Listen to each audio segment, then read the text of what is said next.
All right, let's think about this for a second. If you were building a house, you wouldn't start with the roof, right?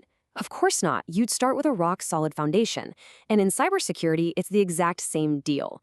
Your entire security program, that's the house. And today, we're digging into the absolute bedrock, the identify function from the brand new NIST Cybersecurity Framework 2.0. We're going to find out why this is the one step you absolutely cannot afford to skip. I mean, it seems almost too simple, doesn't it? How do you protect what you don't even know you have? But seriously, this is probably the most critical question in all of cybersecurity. If you can't answer this one, every single other security measure you put in place, well, it's pretty much just a shot in the dark.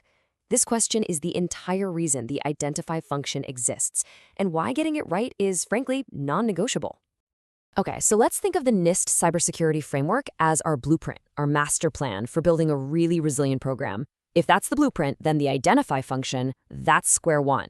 It's the absolute first move you have to make before you can even think about protecting, detecting, responding to, or recovering from, well, anything. And look, that is not an exaggeration, not at all. Every single decision you make, what to protect, how you're going to monitor it, how you'll respond when, not if, it gets attacked, all of it, every last bit, hinges on first understanding what you have and why it matters. Without this piece, you're not actually managing risk. You're just running around putting out fires, reacting to symptoms. So what are we really talking about when we say identify? Let's break down what this function actually is, according to the framework itself. And spoiler alert, it's a whole lot more than just making a big list of your company laptops. So here's the official definition. The key phrase, the one I really want you to focus on, is organizational understanding. See, this isn't just some IT task to be checked off a list. It's about developing a deep understanding of what systems, what people, and what data are absolutely crucial to your organization's mission, and then figuring out the specific cyber risks that they all face.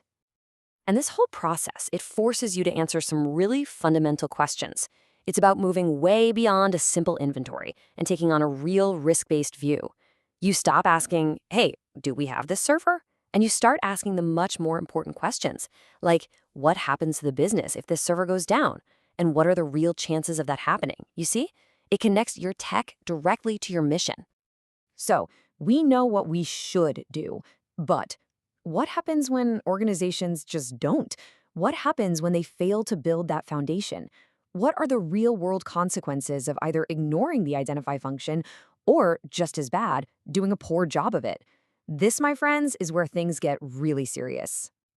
If you don't have a clear inventory, you're essentially creating blind spots all over your network. And what loves blind spots? Things like shadow IT, unmanaged devices, forgotten databases full of sensitive info, they thrive there. Now, to an attacker, these aren't little oversights. They are wide open, unlocked doors. And what starts as a small tactical mistake can blow up into a massive strategic threat for the entire business, and fast. Or think about this, you're trying to justify your security budget to the board. Without that solid understanding you get from the identify function, what are you relying on? Gut feelings? The latest scary headline?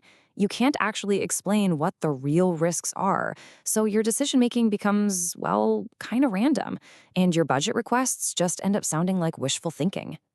And this leads to a classic trap. You see it all the time. A security team might spend a fortune on some shiny, new AI-powered threat detection tool, which sounds great, right?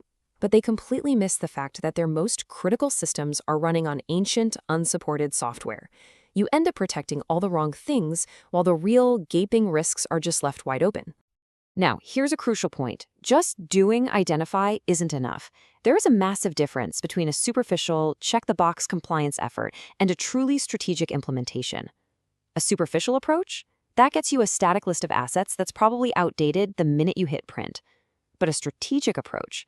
That gives you a living, breathing understanding of what is absolutely critical to the business, assesses risk from every angle, and actually weaves that knowledge into the company's overall strategy. Okay, enough doom and gloom. We've talked about the problems. Let's switch gears and talk about solutions. How do we move from that house built on sand to one built on solid bedrock? The good news is there's a really clear strategic path to getting this right.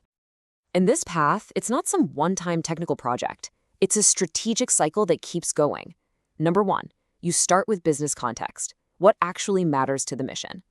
2, you blend the technical nitty-gritty with the business risk, so everyone, and I mean everyone, understands the stakes. 3, you have to design this to be a continuous living process, not a report that just gathers dust on a shelf. 4, you integrate it with the bigger picture, your enterprise risk management. That's how your company handles all kinds of risks. And finally, number 5, you communicate, early and often. You make security part of the everyday business conversation, not some problem that's siloed away in the IT department. So, after all that work, what's the ultimate payoff? What do you get for it? Well, when you get this foundation right, the results are, well, they're transformative. A strong identify function doesn't just cut down your risk, it fundamentally changes the entire role of cybersecurity within the organization. And this, right here, is the payoff. You go from being seen as a cost center that only says no to being a strategic business partner that helps the company take smart, calculated risks.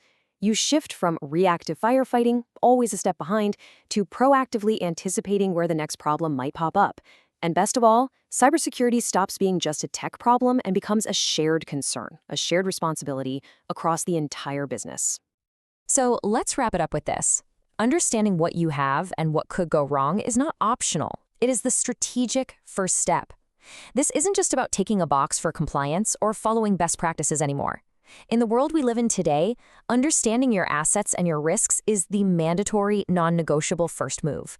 It's the only way to build a security program that doesn't just survive an attack, but actually helps the business thrive. So the final question is pretty simple. Is your house built on bedrock, or is it built on sand?